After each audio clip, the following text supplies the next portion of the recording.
Jonas, chapitre 1. La parole de l'Éternel fut adressée à Jonas, fils d'Amittai, en ces mots.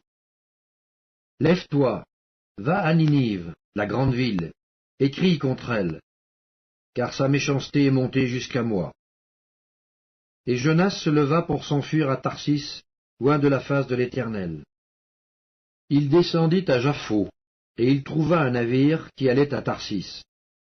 Il paya le prix du transport et s'embarqua pour aller avec les passagers à Tarsis, loin de la face de l'Éternel.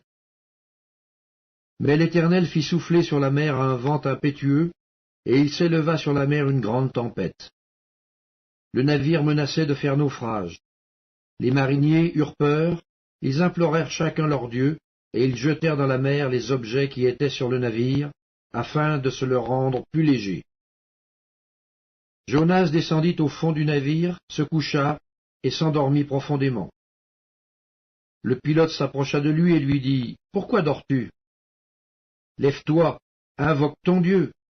Peut-être voudra-t-il penser à nous, et nous ne périrons pas. » Et ils se dirent l'un à l'autre, « Venez, et tirons au sort pour savoir qui nous attire ce malheur. » Ils tirèrent au sort, et le sort tomba sur Jonas. Alors ils lui dirent, « Dis-nous qui nous attire ce malheur. Quelles sont tes affaires, et d'où viens-tu?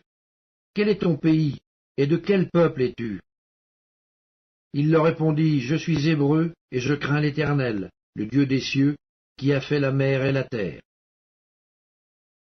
Ces hommes eurent une grande frayeur, et ils lui dirent, « Pourquoi as-tu fait cela? » Car ces hommes savaient qu'ils fuyaient loin de la face de l'Éternel, parce qu'il le leur avait déclaré. Ils lui dirent, « Que te ferons-nous pour que la mer se calme envers nous? » Car la mer était de plus en plus orageuse. Il leur répondit, « Prenez-moi et jetez-moi dans la mer, et la mer se calmera envers vous, car je sais que c'est moi qui attire sur vous cette grande tempête. » Ces hommes ramaient pour gagner la terre, mais ils ne le purent parce que la mer s'agitait toujours plus contre eux. Alors ils invoquèrent l'Éternel et dirent, « Ô Éternel, ne nous fais pas périr à cause de la vie de cet homme, et ne nous charge pas du sang innocent. Car toi, Éternel, tu fais ce que tu veux. » Puis ils prirent Jonas et le jetèrent dans la mer. Et la fureur de la mer s'apaisa. Ces hommes furent saisis d'une grande crainte de l'Éternel, et ils offrirent un sacrifice à l'Éternel, et firent des vœux.